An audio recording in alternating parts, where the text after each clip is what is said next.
Alright, this video I'm going to be doing some powder coating some 44 Magnum bullets. Got the toaster oven over here preheating 400 degrees. A couple of wire mesh baskets I made. This is what the bullets will bake in. Be using Eastwood Clear powder coating. So it's because I like my bullets to look like lead bullets, not Skittles. I do use colors on occasion, but the majority of mine are clear. Alright, I've got a little bit of the powder coat already in this bowl.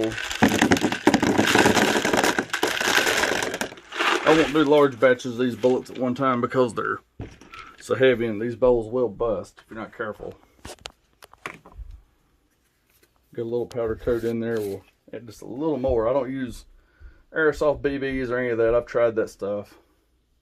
They're not necessary. With this powder coat, you don't have to preheat. You don't have to soak in acetone. None of that mess. You just put them in here. And we'll hope our bowl don't bust.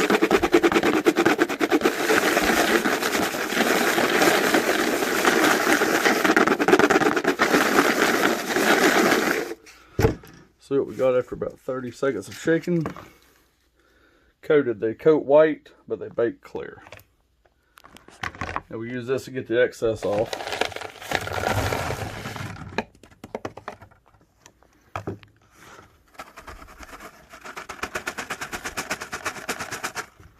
Alright, these are ready to go into the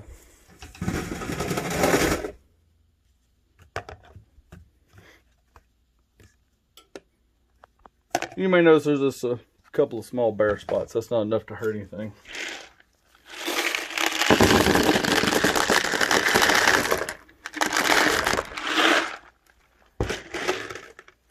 Probably enough in there, but we'll add a little more to the top here.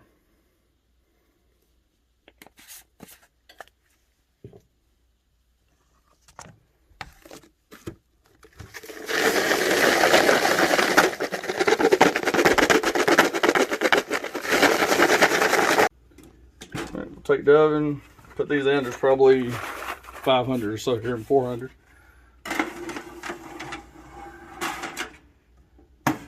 Bake them at 400 for 20 minutes.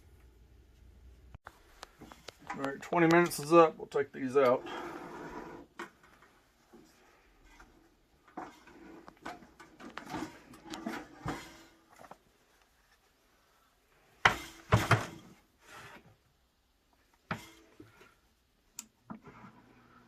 I'll turn a small fan on.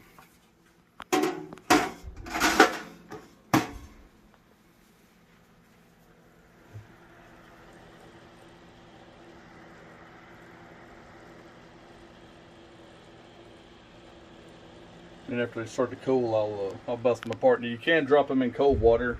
A lot of people will do that, and it'll help keep them from sticking as bad. But it's really not a big deal getting them apart.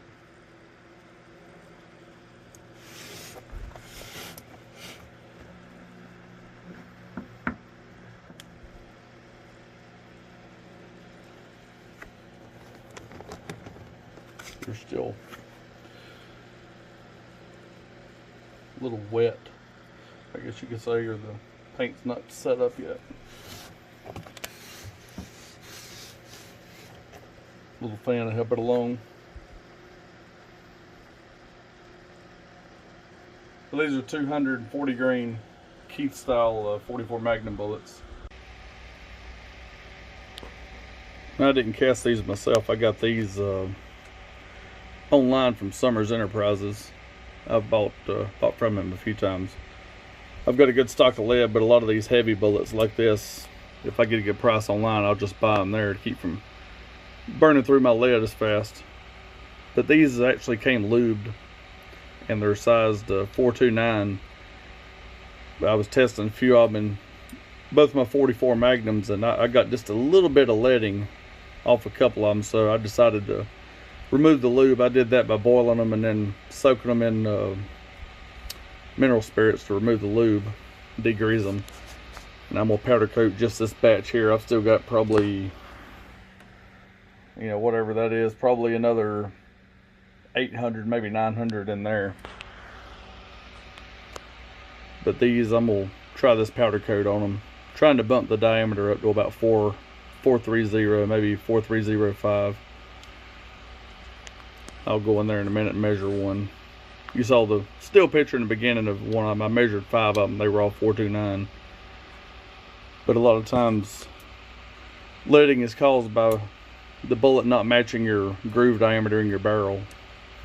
So you'll have like a set diameter. What the book recommends, like 44 Magnum, it says for cast bullets 429 is the size you want them at. But really you need to slug your barrels. I've got a Smith & Wesson 44 Magnum and a Ruger Red Hawk. I was shooting these in the Red Hawk, and the diameter must be slightly larger in it because that's the one that I got some leading in. It wasn't a large amount, but it was enough to make me want to try something else.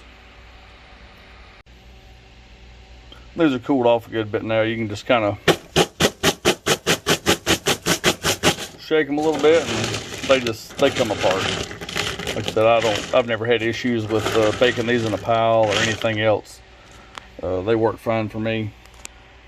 It takes a lot of time to powder coat and stand each and every one up. I just don't see a need in it.